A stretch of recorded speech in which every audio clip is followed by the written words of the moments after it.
What's going on, guys? It's your boy Cash, and we are here today to explain the question of many questions, right?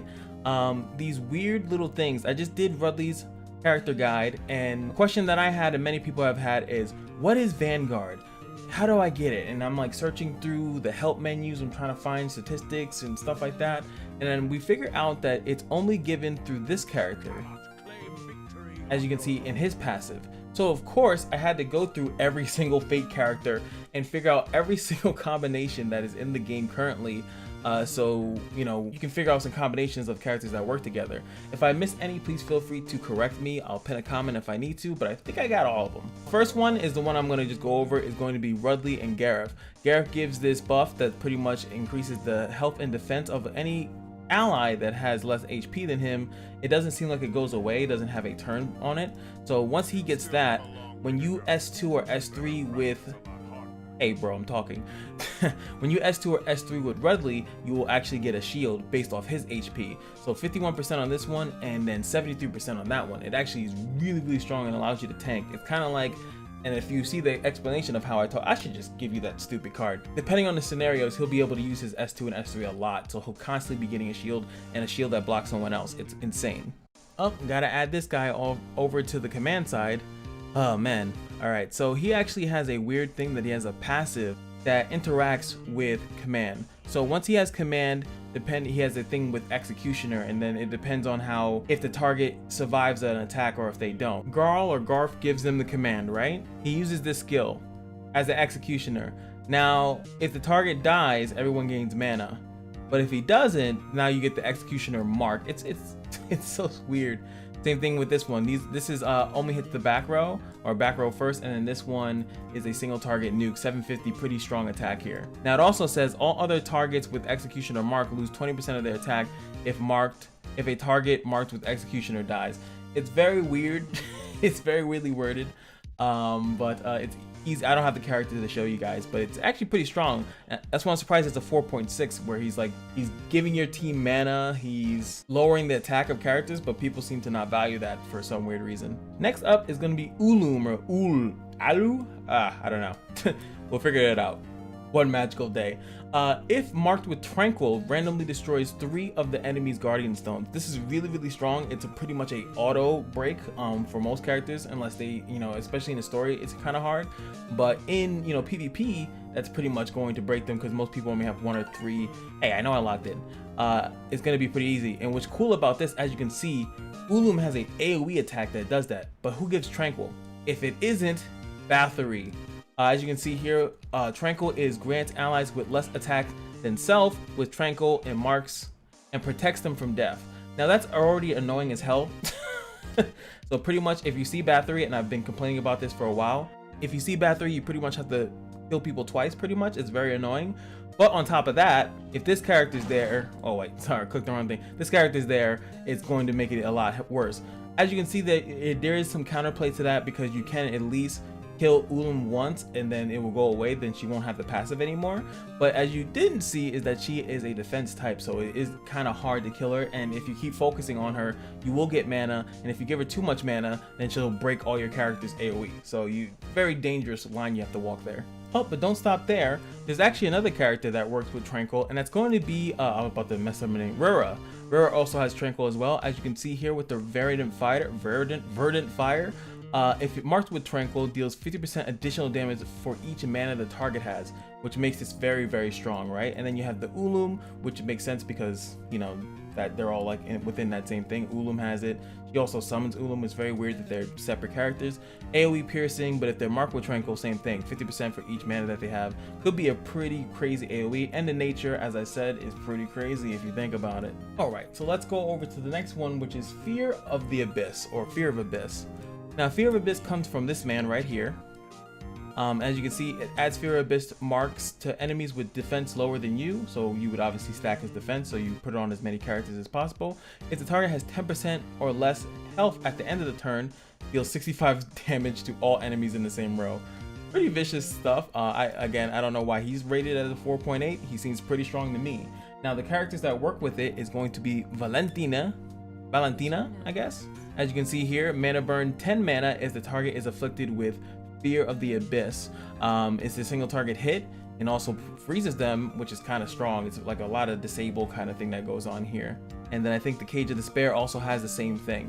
Now you might be thinking mana burn 10, what the heck is that? Why would you need to burn 10 mana? You're only 5. You actually can go above 5 mana in this game. You just, I forgot how. I think once you level up, it's all later game level up stuff, but it's a lot right now just for PvE pretty much, but eventually even in PvP it's going to be relevant. Another character is going to be Ramagi.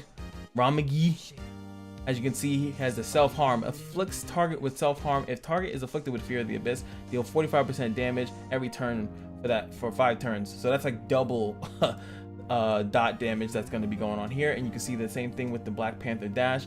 I'm going to add on that too. So really, really strong stuff here. Now, as you can see, I do not quote me on this. I do not remember if you can just remove it. A lot of these buffs are still up in the air of these passive buffs, like the Dragon Blood and things of that nature. I don't know if you can remove stuff like that. You guys feel free to let me know in the comment section below if these passives are removable. I don't remember. And it's hard for me to go find someone with this specific character that has this unique passive. So yeah, let me know. Next up, we're gonna go Charm with Janai, or Janai. As you can see here, she has the Charm right there. Charm is going to be afflicts enemies with lower attack than self. Okay, you gotta raise her attack up with the Charm, and this decreases their attack speed by 30. Now, I find it weird again. A lot of these people are like rating some characters pretty low. So if you have less attack than her, you lose 30 attack speed. This is a pretty aggressive thing here, and she also has the mana absorb. So if you start buffing up, she'll steal she'll take your buff away and then gain mana herself. That's really strong. And again, if you were to prioritize her, take 30 away, and I mean, if we look at the attack speeds of most of the characters, they're pretty close to each other. So taking 30 away might make your entire team go first, especially if you're going with a more aggressive startup. And that's regardless of this. As you can see, she doesn't have anything. But if we go over to Jin, as we all know, my boy, the new boy in the hood, where is it? So as you can see, afflicts target with silence for 3 turns. If they are charmed, which is synergize it, like I just said. He's fast, and if you get charmed, then he will actually get this first turn Shadow Slash, and because he's a machine attribute, he will gain mana on his first turn, so he will always have access to Shadow Slash on the first turn. And same thing here, 4-turn silence when he uses his S3. And also another character that's going to synergize with that is going to be Shell. Now Shell doesn't have anything on her S2, but the S3, the AoE hit thing here is hallucinate. You will lose 30 hit for 4 turns if the target is charmed. And as you can see here, that is, it's an AoE hit, so you all guys lose that. But the difference here is that she is a support, so her gaining the mana might be a little bit rough, but she does only require 2 mana to do it. So there are some situations where you could actually do some magical stuff to make sure that you gain that pretty quickly.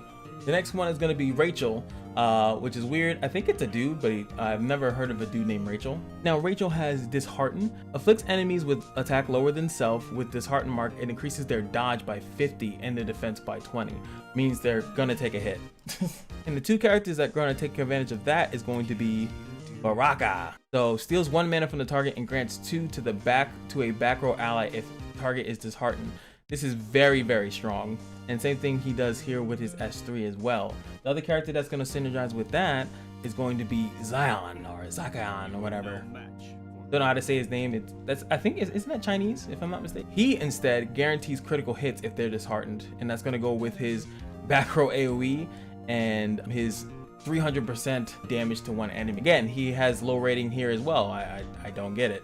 I really don't get how some of these people have low ratings. I think it's just because of that you need that character in order for this character to shine even worse or even better, I guess. And those are all the ones that I can find. It does add synergy, and now that I've seen more of them, I had a bad taste in my mouth with Rudley, but now I'm kind of warming up to it a little bit, but I still want to know what you guys think about it. Alright, and the last ones that I wanted to cover, I was looking through it and I was like, should I include these? At the end of the day, I figure, I really should. So the Dragon Emperor's Knight, you guys know what this one is. The great one, Dragon Blood whole thing. I'm not going to go through this one because I feel like it's everywhere. Let's focus on the ones that people actually don't know. The events actually don't have any specific special passives in there. The Awakening though do have a specific new passive. Boom, you see it right there. I'll have to freeze it for you guys, unfortunately. So everyone in the Awaken class gets the Harbinger of Awakening. Inflicts Mark of Revenge to an enemy that killed an ally. This buff is removed when the target of the Mark of Revenge is killed or damaged by a Harbinger of Awakening, which is these characters, and activates the Awakening effects of all allies with the Awakening skill. So he gets increases mana obtained in your turn by 1 fallen ally per turn. Fallen ally on its turn. If your health drops below 30%, increase your attack speed and get damage immunity. God, I wish they can freeze these. They're so annoying to read. And grants damage immunity for yourself for 4 turns. So that's his. Each of these characters have their own. You can see he has the Harbinger of Awakening, but he has Execution of the Battlefield. He increases a crit hit, increases block, gains attack speed, resets the stupid thing because it keeps scrolling. So annoying. And increases attack speed and gains damage immunity for 4 turns. So yeah, each one will have something like that. As you can see here, Lepin has the Harbinger Awakening, but different here. Increases own block by 360, decreases crit hit, and same thing. The special is the same. Same thing with Baraka. Let's see what his is. In the Wasteland grants here. Oh my God, one that doesn't scroll. It's a godsend. It doesn't scroll. Grants heal over time that heals 25% of basic attack every turn for a ridiculous amount of turns. Keep him healed forever, right? And again, increased attack speed, gains damage immunity when health drops below a certain point, which is crazy because those 4 turns he's gonna just keep healing. Last but not least, we have Ramji, I think his name is. That's the other thing, Chain of Silence, I think that's something special, but we're here to talk about the Awakening, increases mana obtained. And okay, so yeah, it's very something similar to the other one. Oh, and I do want to mention that the Dragon Knights and the Head of Dragon Knights, all those I kind of skipped over because there are characters that are better for the dragon, the Holy Dragon grounds or whatever. There are some that are better for that, and then some that aren't. Well, if you don't have it, so if you're doing the Holy Dragon, you want to find anyone that has these in their passives. It will help you fight the dragon. So yeah, that's it. And then the last one, oh sorry, I lied. I completely lied. There it is, the Banga family or whatever. I don't know how I actually say it when these guys turn into like little hamsters or whatever like that. They get the Heart Strike passive. When the battle starts, afflicts Heart Strike level 1 to enemy with the highest health. Increases the level of mark when the target with a mark is damaged by an ally with the Heart Strike skill, which is all these guys.